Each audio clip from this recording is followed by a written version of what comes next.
Ang paanyaya ng museyong ito, magnilay, dahil mahalaga ang bawat pasya. Dadaan tayo sa mga sangandaan. Sinasalamin ng mga ito ang pagpapasyang hinarap ni Ninoy, Cory, at Pinoy sa mahahalagang yugto ng kanilang buhay. Hindi laging malinaw ang tama at mali sa mga sangangdaang ito.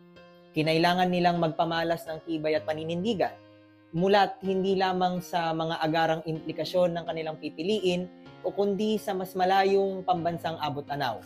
Ang tanong sa atin ngayon, kung tayo ang naroroon, paano kaya tayo nagpasya? Kung tayo ang may bitbit ng buong bigat ng responsibilidad, ano kaya ang pinili natin? Kung iba ang landas na tinahak nila, ano kaya ang maaaring naidulot nito sa kasaysayan?